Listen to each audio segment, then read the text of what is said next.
Go, we're going live. We have no idea how long this show will be. Looks like the audio is going through. Hello, everyone. Welcome back to another Monero Meet. Happy to be seeing you all a month from the last one. I'm hoping that the audio is working fine this time. It appears like it actually is. So do comment to make sure it is working or isn't working. And of course, leave questions, interact, all sorts of fun stuff. I have the screen right here with the questions or anything you guys want to talk about as they come in. We have a much smaller crowd than last time. It's just me, Andres, and Kaiba. And Kaiba, I think you're at. Are you at a sporting event? Is that what's going on right now? No, Just messing with you. I get is that. my audio quality really that bad? It's very different, shall we say? It's It's very. very special. I wouldn't say bad. It's special. It is special. All right, we have Maddie in chat saying hello. Okay, good. Well, I'll assume everything's working just fine there. All right, so uh, fun stuff happened in the Monero community. I would say the last week has been a tumultuous week in the broader crypto and finance world space. We had all sorts of news come out about how first Silvergate Bank went under, and then Silicon Valley Bank and Signature Bank was closed on Sunday. So it's really been a wild ride. These are all banks that have either worked with cryptocurrencies or are work heavily are heavily involved in the startup space. So that spawned all sorts of crazy news. And even on Friday, Circle, which is the company behind USDC, which is a stablecoin predominantly based in the US, they had a DPEG, went down to about 88 cents on the dollar, and have since recovered. So it's been a wild set of news. It was a good day, a good weekend to be off of Twitter, I think, because it was just Yeah. bad take after bad take. But we're here, we're still around. Monero had a nice rise on it was either Sunday or Monday. I think it was Monday, so yesterday, which is of course kind of exciting. But overall, all the focus has been on the broader ecosystem news. And in the Monero space, one cool thing that happened this weekend was the Monero Conferential Planning meeting, and there were all sorts of discussions there. But they sought out some designs for the different materials, banners on top of buildings, side of buildings, check-in counters, things of that nature. And there are already three really good submissions that came through. Andres, you have one of them. He made this huge banner for the front of the building that's we're gonna have to get like a permit from the city to be able to use or For something. sure. But we have the precedent that they did it once at least. Yes, yes. They But did they it did it once and for got yelled at. yes, they did it at least they did it once and they did it for themselves. So maybe it's not the city that says no, maybe it's them that says no. And I'm guessing that they only make it like one color, but they always do everything like black and white basically. The parallel Nipolis guys, but I'm guessing it's cheaper just to print such a massive thing on fabric on just one color. But if they agree to do that, I think it would be super cool. It's like, do you know what the size is? Is it? It looks like about 20 by 15 feet. Like, I don't know. It's two floors at least because you have two rows of windows behind. So I'm guessing it's like 5 meters tall at least per Big cell. enough to properly glorify Monero, show our size. Good. that's right. That's right. Hey, if we're the largest privacy coin out there, I don't see why we're not having a banner as tall as the Empire State Building. Market cap probably. Get out of here with your realism. Hey, We are the for biggest every $1 million in the market cap, I want an extra floor on that banner height. That's a lot of floors, yeah. a lot of floors. We are Well, there has to be a few buildings in Dubai getting up there, right? yeah. More visibility than most metaverse projects, and they've raised millions of dollars. So yeah, put it that way, it's not less crazy. All right, thanks everyone for joining us. Thanks Vic, everyone else who's in chat here. Um, welcome, Offren. How about you walk us through some of the big stuff that happened with Monero this last week, or I guess last month? Let's do a little sound check. Can you guys hear me all right? Yep. Perfect. Okay. One of the big things was Rucknium's research came out, his updated research on the mining pools, and it's like transactions are being confirmed up to a minute faster on average than before. So where before, like when I first got into Monero, I realized, you're sending a transaction over Tor, it would take like 2 or 3 minutes to send the transaction. I just thought it was normal. You know what I mean? And then you take another 2 or 3 minutes for it to confirm, and I just thought it was normal. But with just a couple of these little bug fixes here and there, transactions build in 2 or 3 seconds. They confirm in as fast as 10 seconds, and on average around 60 seconds to 2 minutes. So that's one of the big things for user experience. It's it's really nice. And then same thing like on the wallet side. Like before, we only had Monero and Cake Wallet. Now we've got Monero and Cake Wallet, and we've got Cake Wallet for desktop and Stack Wallet for desktop, and all of them all are improving. Like they're a lot faster to use. They're a lot more bug free. It's it's overall 2023 is looking really good so far from the user perspective. Yeah, I'm glad that Ruckney was it just Ruckney that looked into that initially, or did some other people in research lab work group as well? Because I kind of sent transactions and didn't pay attention. If I sent a transaction, looked at the block explorer and said, "Oh, it didn't go through," I guess I would blame it on a dandelion plus plus propagation delay or something. I don't know. And I it's cool that transactions are confirmed about a minute faster. That's Yeah. definitely. I mean, it costs us nothing to do this faster. So I Yeah. love the free win with Yeah, optimization. and mining pools were super on board. They were like, as soon as they heard about it, they're like, "Wait, we're losing money?" It's like, "Yeah, you're losing money." They're like, "Hold on a second. All right, we updated. Is it good now?" And it's like, wow, the biggest pool that never responds to anybody actually replied, and they updated it like the same day, right away. That's That's good. nanopools updating on 10-second intervals, so that's even faster than the miners are getting. Like when you're mining, the auto difficulty normally averages out around 30 seconds. So they're updating their block templates even faster than that, making sure they get as much money as they can possibly get. And the other cool thing is a lot of people like to say that like Monero's transaction fees aren't high enough or they won't cover the block reward or whatever. But we're seeing a lot of these blocks that are getting mined that are 5-10% over the block reward just from fees, and the blocks aren't even full.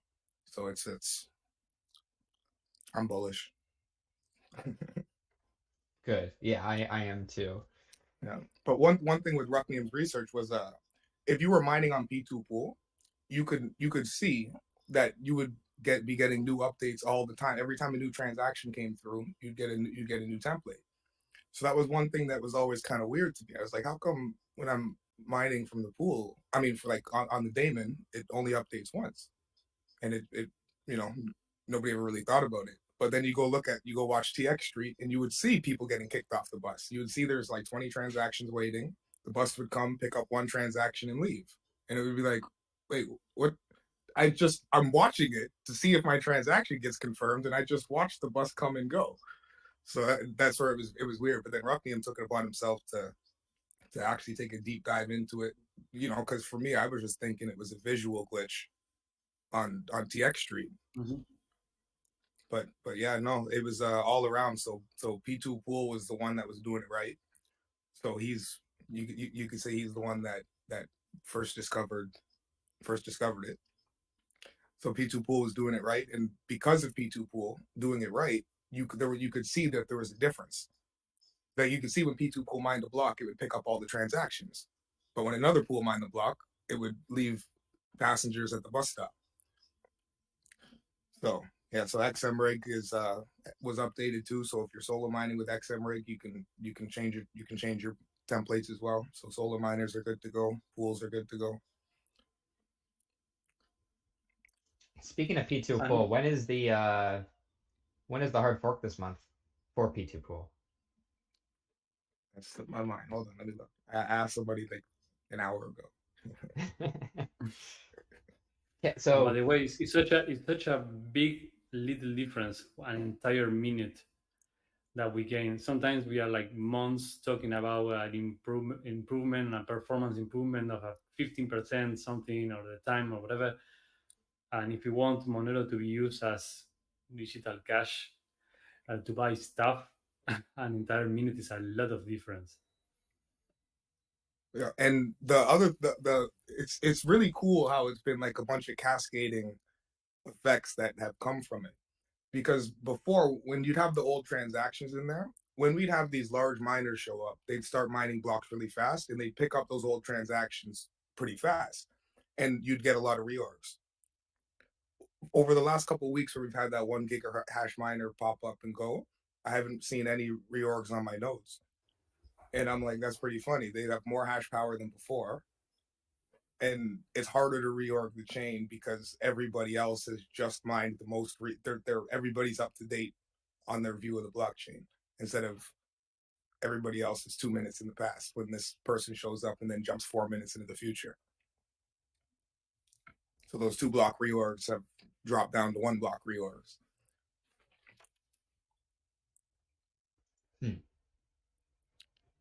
You know, just when an attacker thought they had us, they're like, "Wait, how come it's not working anymore?" yeah, I mean, we definitely don't want to see. Were you seeing consistent 1 block reorgs or 2 block reorgs? Because that's pretty Yeah, significant. like a couple months ago, when we'd have the 300 mega hash person come, there would be lots of 2 block reorgs. Like you see them maybe every 50 blocks or so, there'd be 2 or 3 of them in a row. And it's like, well, that's kind of ridiculous, right? But when you're thinking about how the transactions are being mined and basically everybody on the network is looking into the past, but then solo miners that are mining from the daemon itself are getting transactions as they come in and P2 pool at the same time. They're able to mine a different difficulty, a different. You mean everybody else is mining an older chain basically? Okay, I mean, But it's definitely isn't great news for merchants though. I mean, like the fact that someone's doing that, that's yeah. No, fun now. but that's where like now after all the changes and everything, it's super cool. You know what I mean? Your transactions are basically confirming a minute faster than usual, like all together. So before, if I sent a transaction, I'd have to wait up to 4 minutes for its first confirmation on average. Or now it's down to 2 or 3 minutes. Because like Okay. once it gets into the TX pool, knows we're looking at the last block that was mined. So if you sent the transaction after that last block was mined, none of the mining pools would see it. So when they mined the transaction, they would only mine whatever was left over when the last block was mined. So now they see transactions up until on average 10, 20, 30 seconds before they mine the block. Got it. There's a question from Maddie in chat saying there's a discussion on Twitter a few weeks ago about burning transaction fees. I was against it, but what are your all thoughts? I believe they mean instead of transaction fees going to the miner, what if they were just burned? Um, any particular thoughts on this? There's, I guess, We, pros and cons, but we can we, we, start just generic. we already have a similar mechanism for that, and that's when transactions the volume goes up too fast and starts raising the block size, the block reward gets penalized. So those they don't really get burned, but they don't get put into existence. So you're lowering the inflation rate every time you penalize the block reward. Where I don't know if I like the idea of burning transaction fees though. I don't like the idea of burning Monero at all. I think the arguable end goal, if we can still provide sufficient security via our tail emission, the arguable end goal may be for Monero to become deflationary, somewhat akin to how Ethereum has with all of its recent burning mechanisms.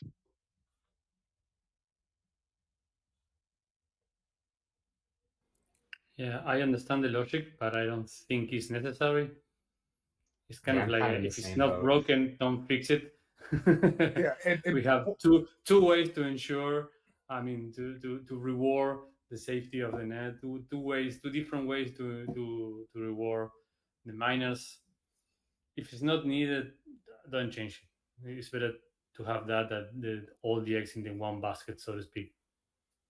Yeah, burning seems to be more clear to me for a proof of stake type system because people who have the asset and have staked it in order to provide security, they're going to be even minorly incentivized to, oh, this transaction wants to burn more coins. Okay, I'll just include that one. I'll have, if I hold a lot of money, I'll get rid of someone else's money if I'm allowed. I mean, sure, right? But as it relates to proof of work, it's at least it's more straightforward to me to the idea that, oh, well, you want people to show up and mine a block and you're incentivizing them with money from these transactions. It seems more one-to-one to me than be like, well, if you do the specific amount, assuming they're also holding, or you do some hybrid of a sort of system. And Monero has some ways to ensure that the fees keep low. Yeah, so it wasn't the case with Ethereum. I mean, in Monero. It may not be broken, but if we do want to try to fix it, I mean, we don't just have to burn fees. What if we just randomly select entire outputs and just burn those? Sure, you won't know the supply anymore because we don't know how much Monero we burnt in that output. But options. I've got a better it's idea. It's like a reverse, yes. 2 birds with one sorry. stone. You find the transaction with the highest fee and you burn that one. It's like encourages people to really out. Does the transaction that paid the most of the block? Yeah, that must be the money bag. So let's get rid of his Monero. Yeah, get rid of him. Oh, that's probably an exchange. Yeah, that's actually really funny. Yeah. If you think about it from like a stupid game theory perspective, it's like a game. It's like a Reddit game theory. Yeah. Yes, like suppose you had a bunch of people that. No, one thing that I like I was just saying that I like to see, is that it looks really bad when the block reward is 0.6 Monero. It looks like nobody's using it.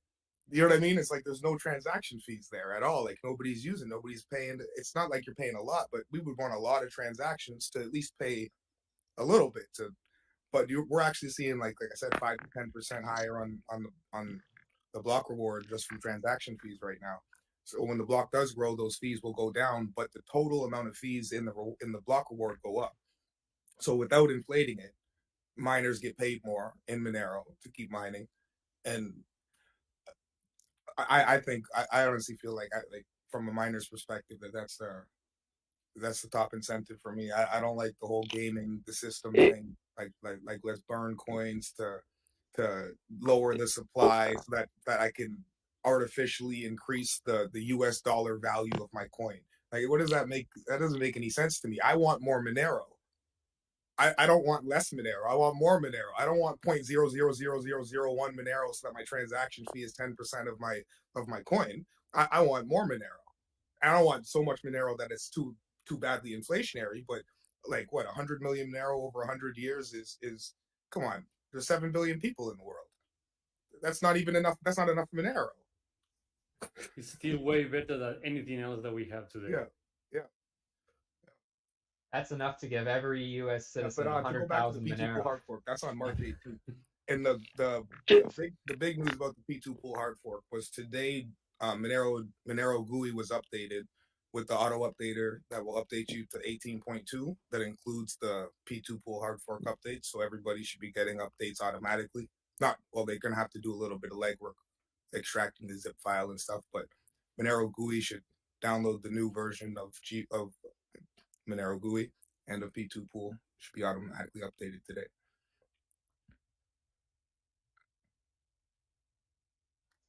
I want to quickly give one more joke on that final game theory component. Oh yeah. Because if you you guys were talking about the banks when I first got on. Offering, can you not hear me? I saw a tweet on Twitter. I don't think you can hear me. Honestly, I think can you not hear Justin? No, I can't hear Justin at all. Hold on. Maybe I gotta refresh. I'm a ghost. Has our streaming platform failed? Yeah, I Of think. course Can it you did. do me a favor? Oh, can Oh, someone gosh. else tell him to reload, please? You're being asked to reload. Yeah, I'm going to. All right. So yeah, on See, the Justin, this is why we're supposed to use Facebook Live or That's true. TikTok in the future, okay? We need only battle tested, high quality solutions. As battle tested as our favorite cryptocurrency, Monero. Yeah, I need to say a comment from chat because it was too funny.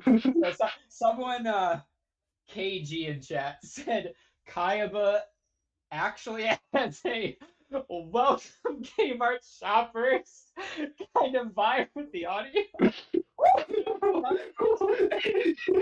I can leave, you know. If it's truly that bad, I can just leave. When I I'm was sorry. yelling earlier, I just couldn't. I couldn't stop laughing because it's literally the exact sound when I think of the Kmart. I tried to use the Bluetooth headset. It didn't work. I'm sorry. Let's just make an announcement. Yeah, it's just fun. Sorry, I had to repeat Calling it. Justin Aaron Hopper to the aisle. Justin Aaron Hopper to the aisle. Literally, yes. Whatever they're. There is a blue light special on Monero transaction fees right now. It's blue light. Yeah. God, I feel old. Kmart is. Oof. I think Kmart closed down when I was like 11. If you really want to feel old. Yeah. The family video in my hometown lasted longer than the Kmart. Sounds like homeroom announcements. Yeah, from Vic. Um, make sure to get your prom tickets. Yeah. I'm okay. Finally, to circle back around for like the fifth time on this game theory thing, though. Suppose you actually had a bunch of people that really needed to send a Monero transaction, so you had full blocks, right? And there was a big competition for it. We didn't have the scaling thing. What if we did that where the highest output just purge it for the fees, right? So that way you want to have a high enough fee to be confirmed, but not the highest because then you're gone. And then there's the whole aspect of the lottery. Then it gets exciting. Yeah. You get the. It's like a gamble. You know what I mean? You might just be the one that wins that biggest transaction if you just put in a little bit of your own money. Yeah, you could make it so that you burn the output, or you burn the output 95% of the time, but 5% of the time you airdrop like 1,000 Monero to that same person. I think we just invented the latest crypto. Yeah. Yep. When are we going to see this added to WoWnero? They don't care. Yeah. Oh yeah. They'll add it. It might already be there. Got it. They just had a hard fork recently, so they might. yeah. WoWnero now with more RNG. Yeah. It would be funny if the usage of WoWnero like jumped through the roof after adding that feature. That would be kind of funny. Like, you don't know if you're going to be rich or poor. It just you never know what the network's going to do. It could be a net zero. It's like every 100 transactions, one gets the amount of the other 99. That's funny. Like, your transaction was confirmed and the block that actually went here. Yes.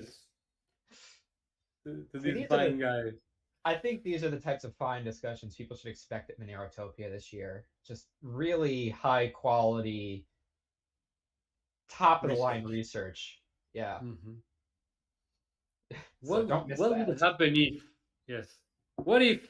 And it's an entire list of ideas from other cryptocurrencies, and we can show how they break Monero basically.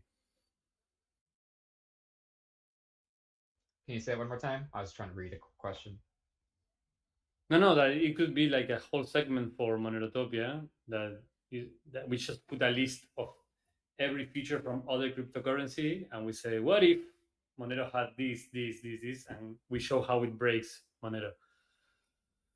Well, the most common one's probably going to be like, when smart contracts on Monero. People have been saying that forever. I'm like, hey man, we can do it on Town Forge. Like, people don't like that's one thing I really like about Town Forge is it's a Monero fork that's a video game that can be merge mined with Monero that has nothing to do with Monero. So whatever you do on Town Forge doesn't affect the Monero blockchain. But you can still use all Monero security and everything else and all those other features on Monero. But then you have some other coins that like to fork and then change the algorithm because they like ASICs and other nonsense and dev fees and stuff. And then you can't even merge mine this stuff. I like Town Forge. Yeah, quick context for people on Towns Forge. This is as you mentioned, it's a side chain that is merge mined with Monero, and they've done a few relaunches. It's kind of like a building block, own land, trade kind of game. Often, one thing I'm a little concerned about with that type of game, I feel like if you have a just game where the interactions are communicated through a public blockchain record, I mean, what's the fun for a human when you can just make a bot that just trades, buys, sells, builds things? I guess it seems to me the perfect game for a bot to play as opposed to, a human. Well, when I think of it, like, a lot of people will spend a lot of time playing games like that. But if you could play the game and earn Monero while you're doing it and mine in both chains at the same time, then it's like these other NFT pay to play games that are really just, they're not even real games. Like they're, like Axie Infinity or whatever. Like, oh, let's collect fake Pokemon until we crash. So like I look at like the Town Forge stuff like it's if you built it on Monero directly, it might be a problem. But because it's not built on Monero, it just helps gamers secure Monero and earn Monero and be able to use Town Forge game money like it's Monero or game items and everything else. Because I think that's how it works. Is like you can trade items and stuff that are on the blockchain in Town Forge, like the transactions. Someone's asking what the website is. I don't remember what their website is for Towns Forge. Yeah, there's certainly there's no harm to Monero that someone just shows up and just says, "Hey, I'd like to give Monero some hash rate." Okay, fine, good. Good. The more, the better. Yeah, when Tari eventually does their thing, supposedly. That's been a forthcoming. Soon TM for 2 years plus. Sidechain for Monero. The website for Town Forge is townforge.net. Okay, there you go. So they found it. Cool.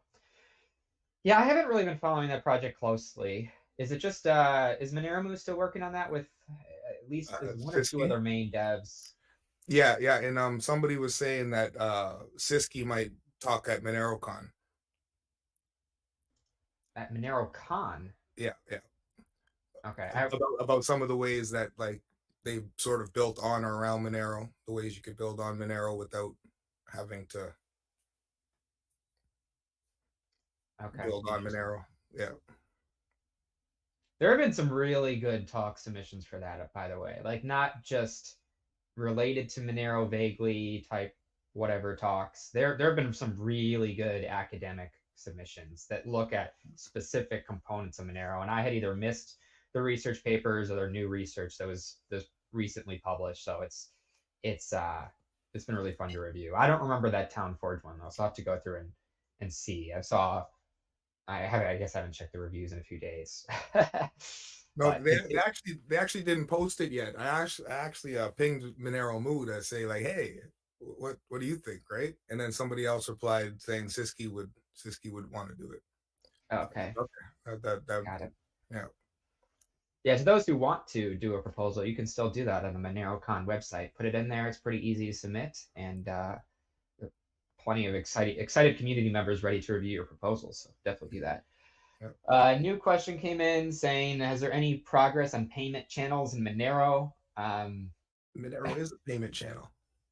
Like more specifically like Lightning, but I think I know what you're saying, but like you look at a lot of other chains and they're like, hey, let's use Monero as our payment channel, and I'm like, wait, what about Lightning? They're like, no, we'll just tunnel through Monero. That's more private. I'm like, that's usually pretty. Most people say that are usually pretty. Whenever I see like a No, dumb. but I just mean, you know, they understand Monero's fast, it's private, it works, it does everything they want their layer two to Hmm. do. Yeah, Kaya, but do you think it's best to say that there's ongoing general ideas and thoughts about how something could be set up, but no one's really been exceptionally excited by Uh, anything or really run with First, I just want anything? to ask if my audio is any different. A little bit. Yeah, it is. Okay, cool. Happy to hear it. It might have just been I don't know how to configure audio settings. This site is very confusing. I Yeah, apologize. Anyways, sound good. so there's actually been a lot of discussions about payment channels. I mean, Seth gave his talk at MoneroCon last year on layer twos and payment networks. And at the end of it, which I note specifically because it should be on YouTube, you should be able to pull it up if you're interested in this topic specifically. Uh, they noted a lot of different attempts to bring payment channels and layers twos to Monero. Most famously was a paper called Paymo, if I recall correctly. And the advantage with Paymo is that, let's be honest, Monero does not support scripts, it doesn't support Lightning, it doesn't support payment channels as we know it. So some protocols are like, oh yeah, we can solve this with an Ethereum smart contract. Yet I don't think anyone in Monero actually wants to hear that their Monero payment channel is Ethereum collateral backed. Not because it isn't interesting from a research standpoint, because this is Monero, this is not Ethereum. So Paymo was interesting because it truly was a pure payment channel over something like Monero. There were a few issues, but supposedly its successor paper, which I can't remember the name of off the top of my head, would allow us to do payment channels on Monero now.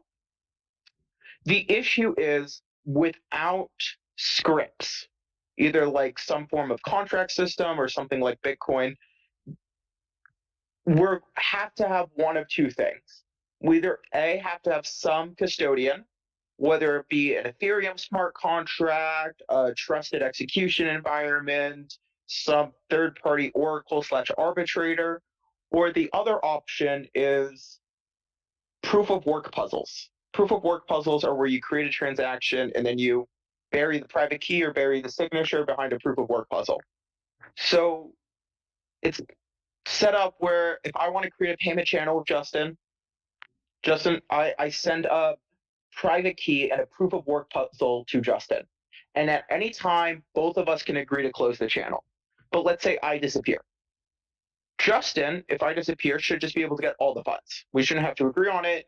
I messed up. I'm invalid. Justin should just get the funds because as the honest participant, they should always be protected. If I gave them a proof of work puzzle, they're then expected to use their CPU for weeks straight to do enough proof of work to actually extract the key or signature. And it's not that that's impossible, it's that it's really, really bad UX to say, by the way, yes, you have a payment channel, but don't turn off your device and we will be mining for the next several weeks. And by the way, if you mess this up, you lose your money. Yeah. And then And then the payment channels have a max duration than in practice because I could just be mining on my own and right. know. And you have to say, oh, well, you're mining on smartphones, but you could be mining on an ASIC. And because you could be mining on an ASIC, I have to make it difficult for an ASIC. So I can only trust it for 1 week, but it's going to take you 100 weeks to break it because that's how we have to get the security threshold. And there have been discussions about editing the Monero protocol to support payment channels. I think most famously, this was via the DLSAG proposal, which had its own issues and inefficiencies. Um,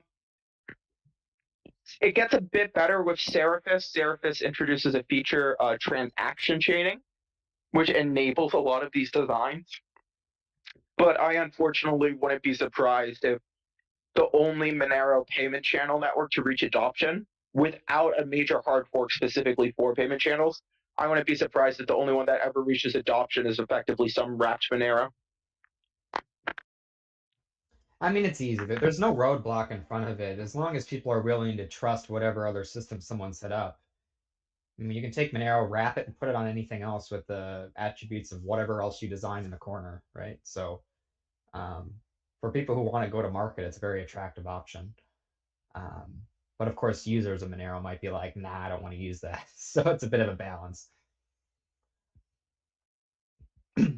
Yeah, I do wonder if let's say you came up with like the most ideal implementation of how to design something on Ethereum whereby you would take your Monero, you'd wrap it, put it on Ethereum, but you'd put it directly into a, more private contract that was well designed. I wonder if people would genuinely use that or if they just wouldn't care. I don't know, would you use a way to I mean take your Monero and turn it into shielded Monero on Ethereum smart contract A name? I don't know. Personally, my number one issue with Ethereum or Dexes even is the selection of what I have to buy there. So it's like, would I wrap my Monero to buy ApeCoin? No. Would I wrap it to buy Shiba? No. You know what I mean? It's like if the Ethereum market wasn't 99% scams, like say it was like, actual stocks, actual bonds, like it was like a regular, like not regulated, but it had regulated securities and stuff on there, then it would make sense to use Monero as my choice of currency that I'm going to purchase these securities with. But it the current market kind of leads towards it's a kid's game. It's not about actual real investing. It's or about like these other coins aren't real coins. Like so it's not like you're forex trading. Nobody accepts any of this other stuff. You're just trading for profit, and you know I don't want to wrap my Monero to trade for profit. I want to wrap my Monero to if I want to treat it like dollars, right? So I wouldn't mind putting my dollars on a stock exchange in order to trade my stocks, which is a similar thing like wrapping your Monero on a smart contract in order to do whatever you got to do on with the other coins. But I personally I don't know why anybody would hold a lot of the stuff that number go up moon stuff.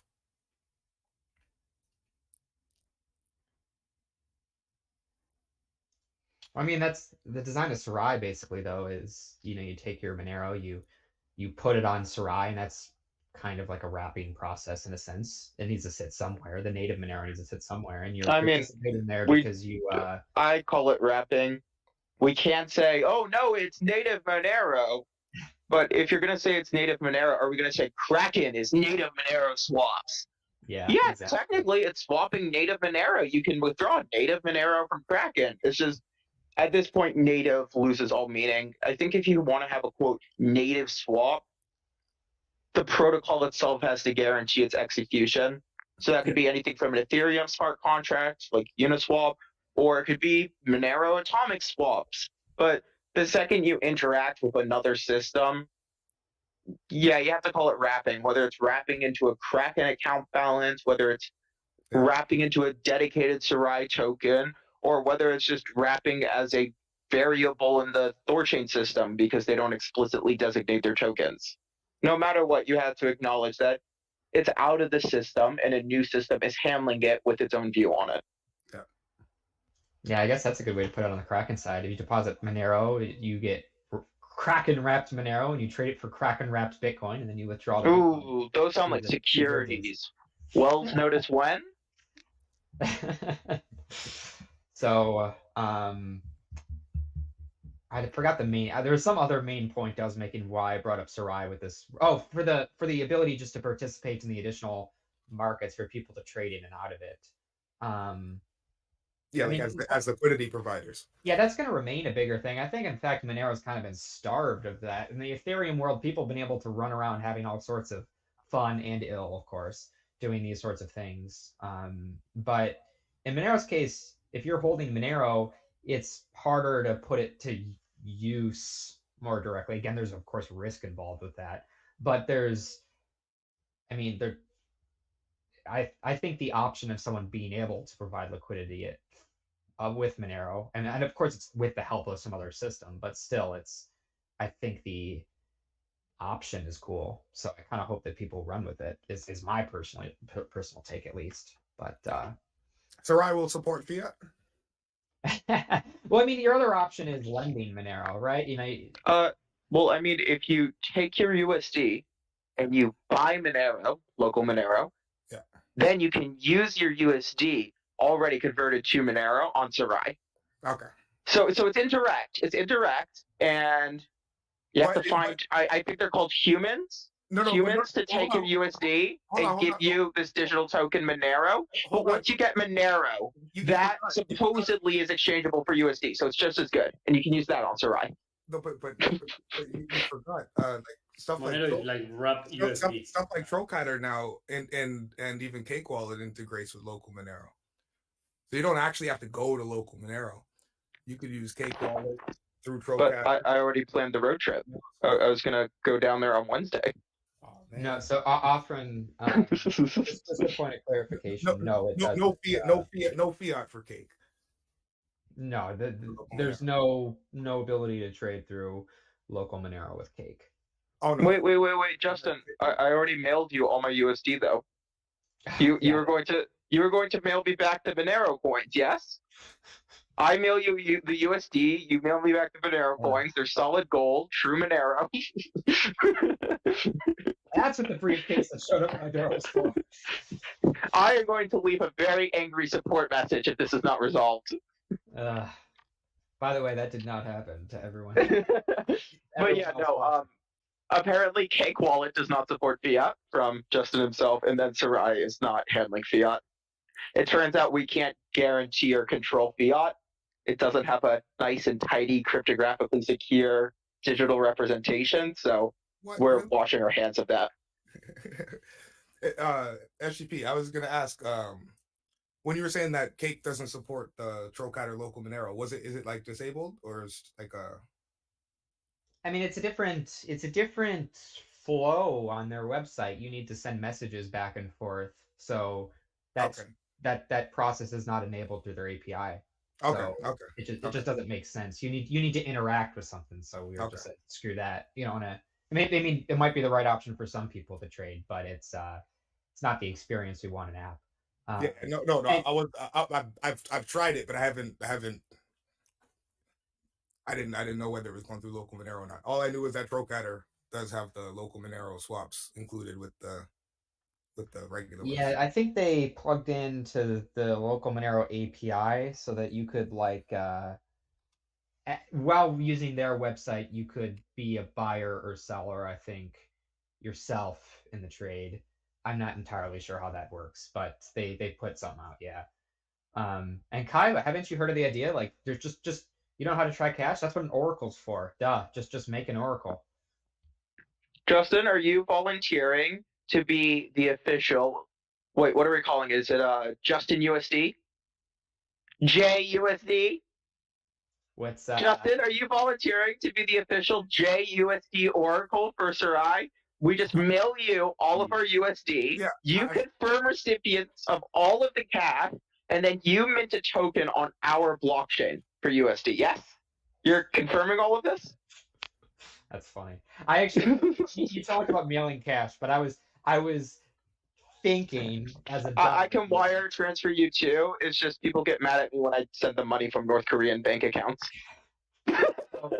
On the topic of cash and wire transfers, though, I was thinking this weekend while there was that USDC depeg, part of the reason why you didn't have frequent or really ever depegs on the USDC side in the past is because they used banks like Silvergate and like Signature, which had instant settlement accounts. So on weekends, for example, people who are already onboarded with Circle could, send them $2 million through their account at Silvergate.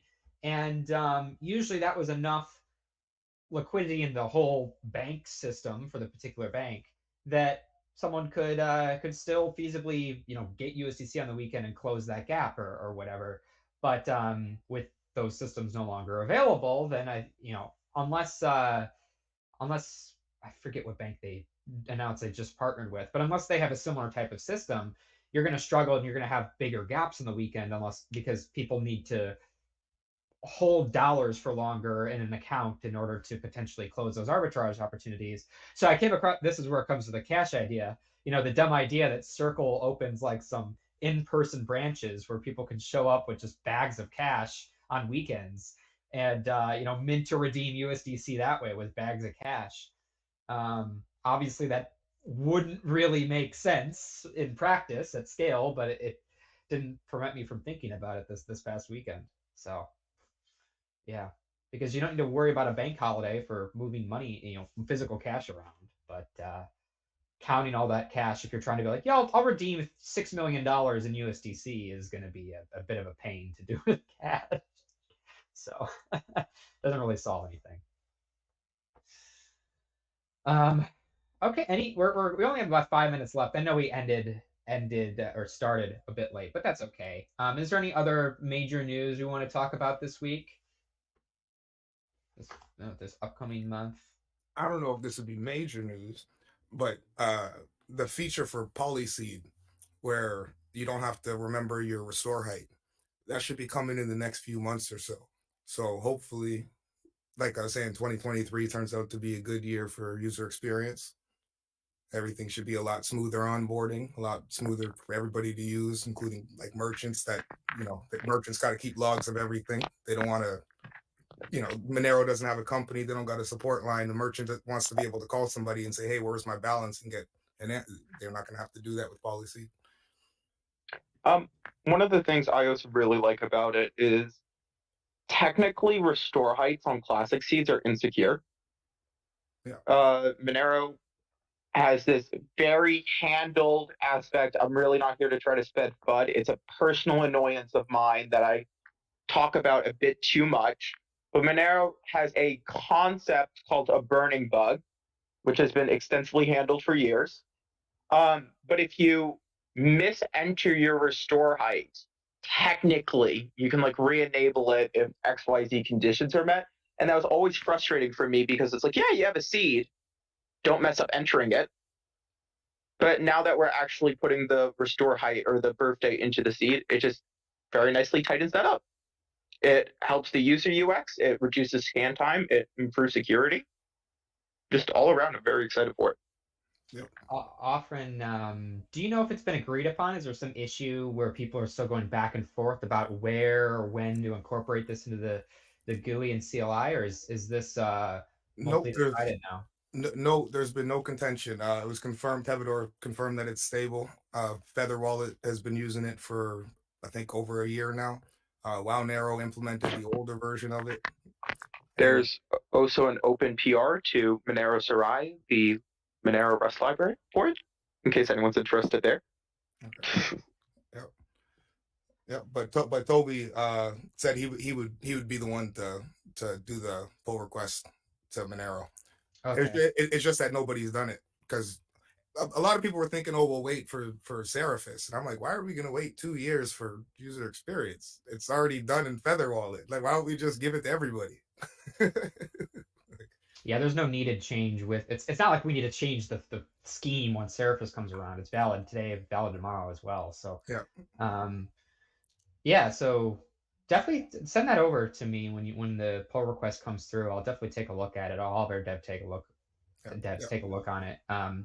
Because that's something that, on the cake side, it'd be best if we didn't have to do the restore height either. So we'll definitely integrate that as the pull requests come through. So it'd be exciting. The amount of support that we have given in the past from Monerujo about people entering the wrong restore height is enormous. Yeah, we have a running joke. My money's gone. We have a running joke going on where we say 0 days, and it's like 0 days since somebody either was stuck behind the hard fork or since they couldn't find their money because of the restore height. It's an everyday thing. Yeah, it is definitely. All right. Final comments, you three. Thanks for joining this month. Monero has no exposure in any major banks. Yes. That's good. Yet does JUSD. Find out next time. That's right. That's right. And if you would like to send me cash for me to not give you any, or I give you a fake token if you like, except I won't. You can mail it to my Seychelles PO box. All right, thank you. On that note, we can end, I think. Thanks you three for joining. Thanks Andres. Thanks Kayaba. Thanks AlphaNextMar. We'll catch you all next time. Thanks everyone for commented on YouTube. It was a nice fun session this month. Take care, everybody. Take care.